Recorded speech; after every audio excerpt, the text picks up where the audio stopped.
Praise the lord. ఈరోజు మన వాక్య ధ్యానం కోసం మొదటి దినవృత్తాంతములు 12వ అధ్యాయం 18వ వచనం నేను చదువుతున్నాను. అప్పుడు 30 మందికి అధిపతి అయిన అమాషై ఆత్మవశుడై, దావీదు, మేము నీ వారము, యెషై కుమారుడా, మేము నీ పక్షమున ఉన్నాము, నీకు సమాధానము కలుగునుగాక, నీ సహకారులకును సమాధానము కలుగునుగాక, నీ దేవుడే నీకు సహాయము చేయునని పలుకగా, దావీదు వారిని చేర్చుకొని వారిని తన దండునకు అధిపతులుగా చేశాను. ఇక్కడ దావీదు అరణ్యంలో సంచరిస్తున్నప్పుడు, ఇంకా తనకి ఏ రాజ్యము లేనప్పుడు, లేదంటే ఇంకా తను దేవుని వాగ్దానాన్ని వెంబడిస్తూ ఉన్న సమయంలో కొంతమంది వచ్చి దావీదుకి సహకరించారు. దావీదు చేసే యుద్ధంలో దావీదుకి సహకరించడానికి దావీదు దగ్గరికి వచ్చారు. అయితే అప్పుడు వచ్చిన వారిలో ఒకరి మీద దేవుని ఆత్మ వచ్చి ఆయన ఆత్మవశుడై ఆయన ఏం చెప్తున్నారంటే, దావీదు, నీకు సమాధానము కలుగునుగాక, అదేవిధంగా నీ సహకారులకు, అంటే నీకు ఎవరైతే ఈ ప్రయాణంలో సహకరిస్తున్నారో, ఎవరైతే నీకు సహకారులుగా ఉంటున్నారో, సహాయం చేస్తున్నారో, నిన్ను చేర్చుకుంటున్నారో, నిన్ను ఆదరిస్తున్నారో, వారికి కూడా ఏం కలుగును? సమాధానం కలుగునుగాక అని చెప్తున్నారు. అంటే దేవుని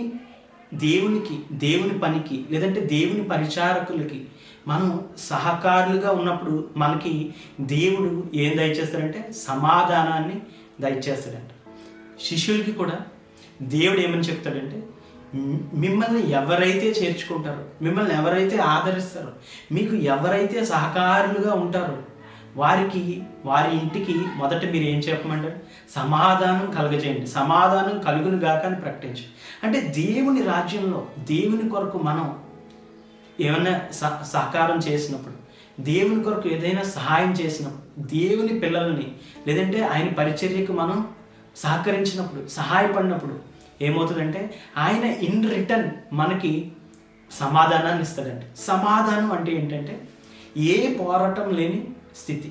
ఇప్పుడు చూడండి, మన దేశ సరిహద్దుల్లో ఎటువంటి యుద్ధం లేదనుకోండి, దేశమంతా సమాధానం ఉన్నప్పుడు దేశ ప్రజలు, ప్రతి కుటుంబాలు కూడా నిశ్చింతగా సంతోషంగా ఉండగలుగుతాయి. అదే యుద్ధ వాతావరణం ఉన్నప్పుడు అందరూ భయభ్రాంతులయ్యి, లేదంటే ఏ విషయం కూడా సంతోషంగా చేసుకోలేని స్థితిలో ఉంటారు. సో సమాధానం అనేది అంత గొప్పదన్నమాట. సో దేవుడు నీకు అటువంటి సమాధానాన్ని ఇస్తే కనుక నువ్వు వెళ్ళుచున్న ప్రతి పోరాటాన్ని తొలగిస్తాడు. అటువంటి నీ పోరాటాలని తొలగించి నీకు సంతోషాన్ని, క్షేమాన్ని, నీకు లేదంటే నిశ్చింతని ఇచ్చే స్థితి, ఆ సమాధానం నీకు రావాలంటే నువ్వు సహకారాన్ని దేవునికి ఎత్తాలంట. దేవుని సేవకులకి నువ్వు సహకరించినప్పుడు నువ్వు సహాయం చేయబడతావు, నీకు సమాధానం ప్రతిగా దేవుడు నీకు దయచేస్తాడు. ఇంకా మనం బైబిల్లో ఫిలిప్పీలు రాసిన పత్రిక 4వ అధ్యాయం 3వ వచనంలో చూసుకున్నట్లయితే, నిజమైన సహకారి ఆ స్త్రీలు క్లెమెంతుతోనూ నా ఇతర సహకారులతోనూ సువార్త పనిలో నాతో కూడా ప్రయాస పడినవారు గనుక వారికి సహాయము చేయమని నిన్ను వేడుకొనుచున్నాను. ఆ సహకారుల పేర్లు జీవ గ్రంథమందు వ్రాయబడి ఉన్నవి. ఇక్కడ పౌలు గారు తనకి ఎవరైతే సహకరించారో వారికి సహాయం చేయమని ఆయన చెప్తున్నాడు. అదే కాక తనకి సహకారులుగా ఉన్నవారు అందరి పేర్లు ఎక్కడ ఉన్నాయంట? జీవ గ్రంథమందు వ్రాయబడి ఉన్నాయంట. సో ఏంటంటే మనం దేవుని సమాధానాన్ని మనం పొందుకోవాలంటే ఆయనకి సేవకులకి, ఆయన పరిచర్యకి మనం సహకారులుగా ఉండాలి. అలా ఉన్నప్పుడు మనం సమాధానాన్ని మనం పొందుకుంటాం. అంతేకాక మన పేర్లు జీవ గ్రంథమందు వ్రాయబడి ఉంటాయంట. కళ్ళు మూసుకోండి, ప్రార్థన చేద్దాం.